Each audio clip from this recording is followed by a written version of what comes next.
Welcome to Fruit Snacks, a weekday podcast that covers big ideas about the Christian worldview in a bite-sized format.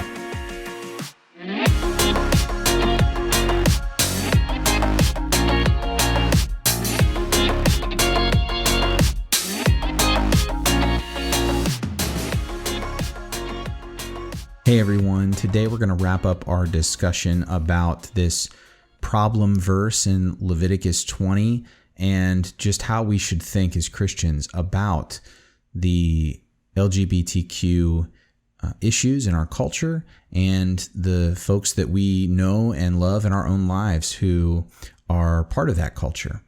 And as I said earlier in the week, to really understand Leviticus 20:13 in its contexts, we need to consider several different things. And the first was the biblical context of why are these verses there as it pertains to God's intended design for things like marriage and sex? What are those things for? And that all of the behaviors listed in Leviticus 20:10 through 16 deviate and break God's design in some way. Next, we looked on Wednesday at the historical context and the fact that all of Israel's neighbors in Canaan were participating in these exact behaviors. And so we can understand a little bit more closely why these specific things were called out, because some of them are pretty deviant even by today's standards. But I mentioned there's a third context, and that is more of the social and cultural context that we need to consider. So why was homosexuality and these other behaviors considered wicked in the ancient Near Eastern worldview when we would look at a culture like the Greco-Roman culture and see that many of these behaviors were accepted and they weren't a big deal. They were just part of the culture.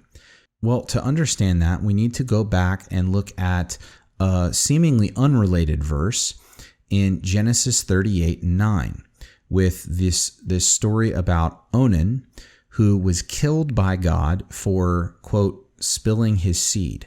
Now, man, this is a little bit of a rabbit trail, but I promise if you hang in there with me, it's all gonna make sense.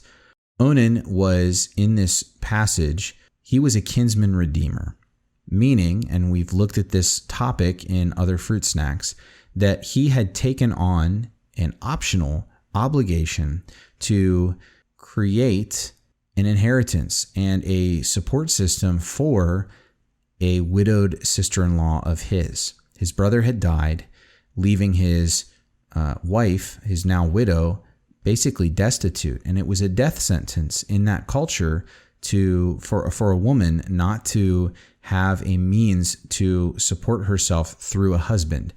She couldn't own land. She couldn't just go out and get a job unless she resorted to something dishonorable in that culture, like prostitution. And so it was left to her dead husband's brothers or extended family to take her on and to provide for her sons, at least a son, but sons who then would have a way to inherit the family land and to continue to generate wealth for the family and basically to take care of her and the family so they didn't die. Now, Onan had taken on this responsibility. And then when we get to Genesis 38:9, we see why God is so angry with him. He'd taken on the responsibility to provide his now wife with an heir. Yet every time they had sex, and I'm going to choose my words carefully here, he wouldn't consummate. Meaning that he was basically getting his enjoyment out of the arrangement, but he wasn't doing his job and he wasn't fulfilling his oath to provide an heir for this woman. And obviously that made God furious. And I think if we understand it in that way, it should make us furious too. He's taking advantage of her. Now, there's more to this idea, though, of spilling seed than just what we see with it pertaining to this kinsman redeemer idea. Not only is Onan breaking the purpose, he's also breaking this idea of family and inheritance, which again goes right back to God's intended design. But even beyond that, there's actually evidence, and we know this from other ancient writings, that spilling seed, which is what we see here in Genesis, was actually considered murder based on certain Old Testament thoughts and understanding of anatomy. And this is where it even ties into why homosexual behavior was considered murder by certain types of thinking in an ancient Near Eastern culture. And that is because in their pre-modern thinking, this idea of seed, they took literally. They thought that the full human person was actually resident inside the sperm of the man. And we see even evidence of this in Hebrews 7:9-10, where the writer of Hebrews refers to Levi being fully resident within the body of Abraham even before he was born. And that's, again, right back to this thought that the seed was the whole person, that the whole person resided inside the man. And that when a man and a woman had sex, that seed was literally planted in the woman so that it could grow and form a full human being. So therefore, if this is what you believed, and again, even though we know it's not accurate scientifically, I want us to get in their heads a little bit and understand why they thought the way they did, because when you think like they do, it's perfectly logical. If this is how they thought about things, then spilling or wasting seed, as they called it, meant that you were depositing people, whole people, where they would not and could not ever grow. So you were literally killing them. And that's why they thought of certain behaviors like onan or homosexual behavior or things like bestiality as murder. And so in that kind of thinking, in that kind of context, the death penalty not only makes sense because sin, willful rebellious sin against God's plan and his law, is deserving of death in its own right, but because the death penalty actually fits the crime in the Old Testament thinking. It's a life for a life. I'm sure that we don't think about it in those terms, but they did. So I want us to see that because that's an important piece of the puzzle when you understand context as well.